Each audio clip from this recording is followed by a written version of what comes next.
My annoyance has shifted, sympathy dissolved, and I arrived at pure, unbridled hatred. That's talking about a love interest! Hey,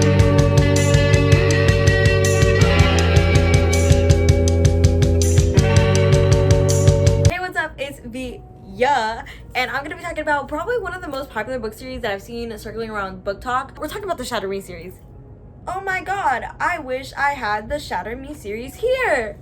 Whoa, like magic. Now I'm gonna put these back because that hole on my shelf looks hideous. If you have not read the Shatter Me series, then I do recommend it, but do not fret. For the beginning of this video, you don't need to read it. And then of course, I will indicate when the spoilers start and we're gonna run it down book by book. So if you don't know what the Shatter Me is, it is a dystopian YA. There is a lot of romance. There are 6 main books, and if you look up anywhere, it's gonna tell you a bunch of more books. But really, those are the little mini novelas that are in the middle. 3 was the original Shatter Me trilogy.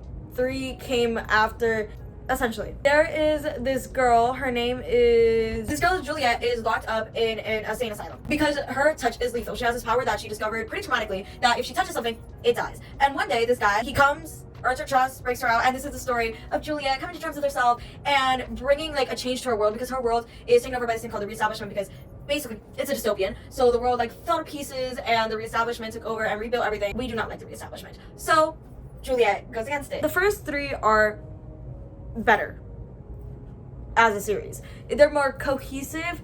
The second 3, there are some parts where I'm like, I could see how she had this planned out from the beginning. But there are a lot of parts where you're like, she really just fought a way to continue the series. I think that she had it in mind from the beginning, but that's just me. The second book in the second, book 5, I love that book. I think it's worth the read. I think that the second series is worth the read too, but if you don't like long series, then you're fine with the first 3. So some things that I will say overall about the series is Mafi's writing is beautiful. Oh my god. The way you'll notice right off the bat that she does these like scratch out things that I've never seen before in like actual writing. It's a really cool way to understand Juliet's characters better as someone who has overcome so much trauma. I really like how they deep dive into her mental state and all the consequences. Her writing overall, it's very metaphoric, it's very poetic. Sometimes people would argue, I have seen, that she uses the poetic style of writing to make up for a lack of plot. I don't believe that. I think her writing style is beautiful, though it makes it for a quick read. You're very invested. I personally love it, but I do understand how some people could find it annoying. Okay, I think we're gonna get into each book by book. So if you are not ready yet, leave. Go read it. It's okay if you come back in a year. I'll still be here. The internet never dies. I'm gonna assume you read it, and let's go into it. This book series is a blur. I read this one like last summer, and then I took a huge break before reading the rest. So I don't remember this very well. The first book follows Juliet as Adam comes. He's like, yo, we used to be friends when we were little. And she's like, no way, really? And he's like, yeah, I'm just saying, here. So he goes, takes her to the reestablishment, which she's under Aaron Warner. Warner is like he's trying to get her to use as a weapon. We shouldn't be encouraging that behavior, but it's Warner, so we accept it. We don't accept it. You shouldn't be accepting it. Not by this book. Warner is doing that, and Juliet is not having it. She's super defiant. But Adam helps her escape all that because he's posing as guard at the reestablishment. That's why she helped her escape from the asylum. But after they're there, he doesn't want her to be with Warner. So he helps her escape from the reestablishment along with Kenji. They go pick up his brother, and then that place gets bombed. And they go live with some people that Kenji actually live with, and it's this rebellion group. I heard a lot of people simping for Warner from like the beginning from Shatter Me. Get help. He was a psychopath in this book. I take back everything I just said. Adam, let's talk about Adam. I got a lot to say about Adam. You will find out throughout this video that I have a lot to say about Adam Kent. I have never been so annoyed by a love interest in my life. From the very beginning, when we were supposed to like him, I found him so annoying. So you know her when you were little? She was this perfect little girl when you were little. Guess what? She has deep trauma now. Like this version of her that you're imagining her is not what she is. Not only that, you are annoying. Shut up. Stop talking. God, please, I'm begging you, stop talking. He's so whiny. I had to force myself through this book because of my hatred for Adam Kent, and this whole book was Adam. Shut up. Anyways, I really like this trash out thing, like I said at the beginning. One of the best books in the series. Around with me is at the rebellion group. They're trying to figure out Juliet's power. They actually discover that Adam has a power as well, which is why he can touch Juliet, because he can touch Juliet. I forgot to mention that. Which is why he can touch Juliet. But the more they investigate about the power, that they realize that that's not it's not dependable. The more he gets excited, the more he gets emotional, the power dwindles, and he could actually end up getting hurt. So Juliet decides to cut off the relationship. There's a lot of drama there. They're acting like little kids. They're always mad at each other. And that's where Mr. Warner comes in and he's like, hey guys, I'm actually gonna help you. Like, he gets kidnapped, I think, but he's like, Juliet is seeing him in a different light, and like they have moments, and he's staying with them. But then at the end, like everything goes to flames. I think it's because like Warner had a tracker on him. I don't really remember, but Juliet, they almost freak. Warner hurts Adam. First of all, Warner hurts Adam. Juliet thinks it's her. They almost. A lot happens in this book, okay? But basically it's at this place where they're helping prepare for war, and Juliet, another thing, like what I was saying about like the introspectiveness of it all, Juliet is seeing all these people for the new time. She's spent most of her life alone, and she's with all these people, and it's like hard for her, but like you see her ease into it, and you see her trust issues, and everybody else is reasonable too. They're not all like, oh my god, I love Juliet, like whatever, I'm super understanding because she's being rude. Like, I like how realistic it is, even though it is dystopian, all the characters are pretty realistic and understandable for what they've been through. I love Kenji, I love Kenji, I love Kenji, I love Kenji. One of my favorite characters. You know what my other favorite character is? His girlfriend. Thank you. I hated Adam a little. No, that's not true. I love James. You see, a lot of the times I love James, and that made me think I didn't hate Adam, but I did hate Adam, but I love James. The tension between Juliet and Warner in this book, beautiful. Every time they had a moment, like the way that she started seeing like those other parts of him, maybe it's my like love for enemies to lovers, but this is what I needed. This was what I was looking for. This is an enemies to lovers. Ignite Me is also one of my favorite books in the whole series. After like everything is set in flames, they actually sneak in. I'm pretty sure they sneak into the reestablishment. They say Warner. Warner is fully helping them at this point. Setting up in their chamber, in his personal training room. Everyone's staying there, and they prepare for war. And Juliet ends up killing Warner's dad. And Warner and Juliet are fully in a relationship by this point. And it ends with that, with Juliet becoming the supreme leader of the North America region of what was a reestablishment. If you are not Team Warner already by Ignite Me, there is something wrong with you. If you preferred Adam, I don't care how many bad things Warner did. If you really preferred Adam Kent to Aaron Warner?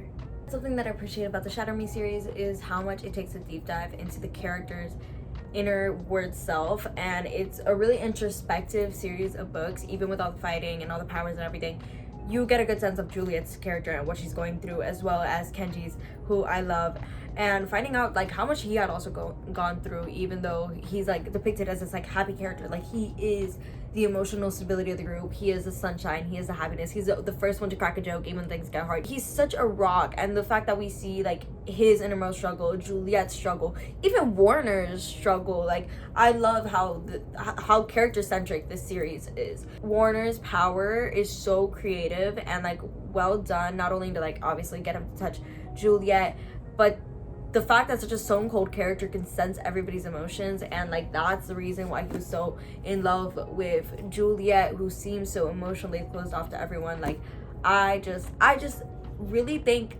that it was a good call. Like, I think that it was really good writing to have that be Warner's power and the way that it was all done. One thing I will say, I love my girl Juliet, but she was not fit to be a leader. Should have been Warner. What does Juliet know about being a leader? Like, again, she's super strong and she has like everybody's like rooting for her because she's the one that did that, but Juliet does not know anything about being a leader.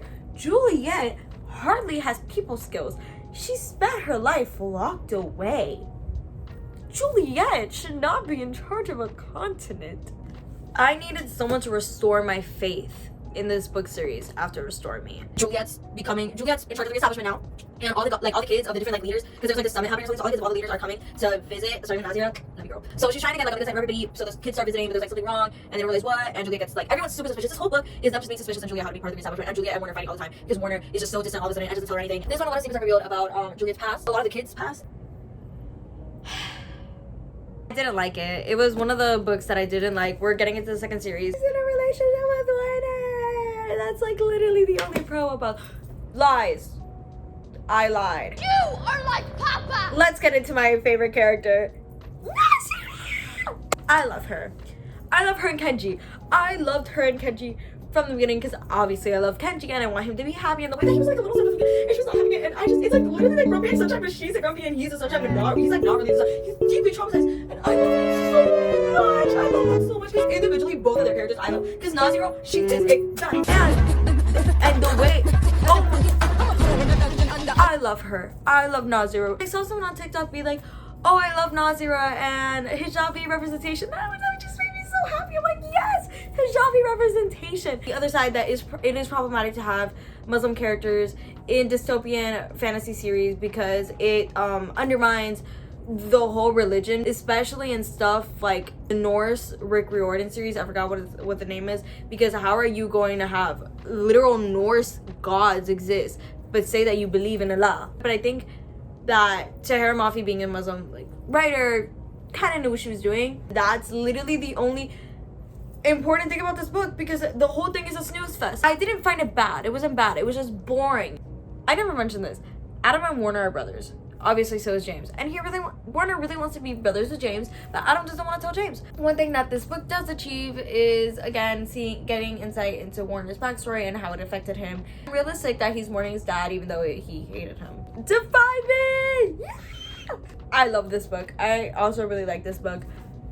You can tell by the creases. This is when all the twists are revealed. It gets crazy. So Juliet is the daughter of Oceana. She has, like, the ringleaders of Oceana. She has a sister who's locked away, who Warner helped torture.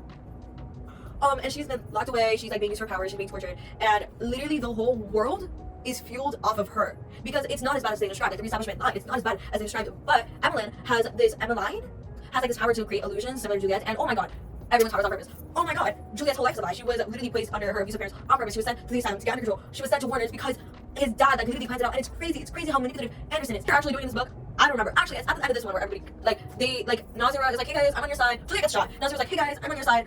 They all like make a plan to figure out what everybody's doing, and so they're like, we're gonna go to war. So Julia has this huge speech, and she says a bunch of stuff, and then she thinks she killed everyone. And that's how the book ends. Blood, gore, Juliet having screamed, and suddenly the whole crowd that was listening to her, including her friends. Also, Nazira Kanji. Even though at this point, like, you read Restore Me and you were like, this is not, like, this shouldn't have continued. Like, she's pulling stuff out of her booty, But then you read this and you're like, wait, like, maybe this was planned from the beginning, which is crazy, because I still don't know if that's true. This book is insane and amazing and made me feel a lot better about the rest of the series, just for it to go downhill again. Okay, let's get into the next book. I don't think I've ever rated a book lower, to be honest. I have.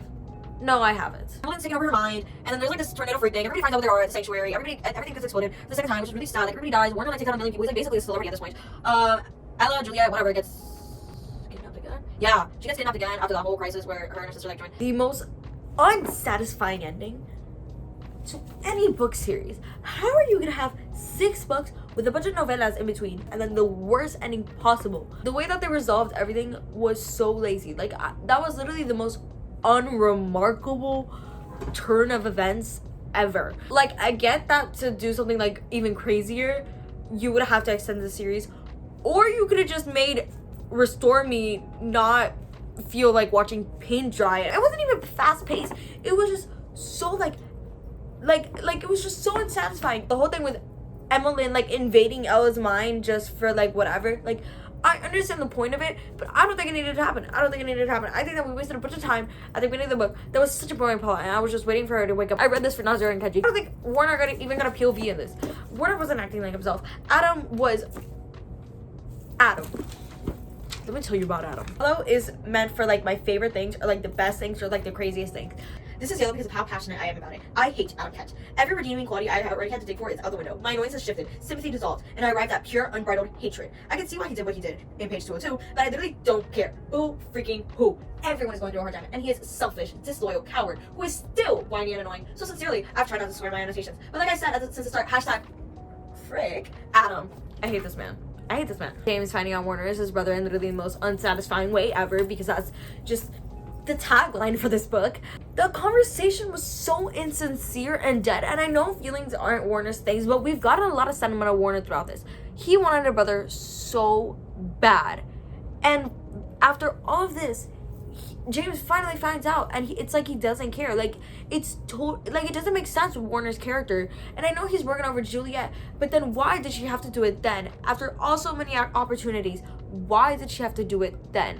When Warner was devoid of emotions? Because that's not how Warner is. Warner wanted a brother. Warner wanted a family.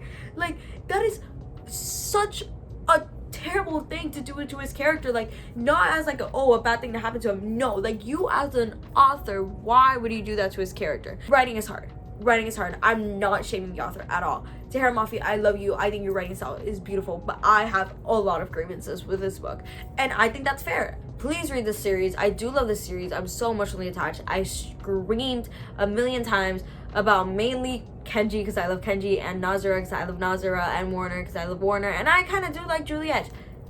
I love Juliet. I hate Adam.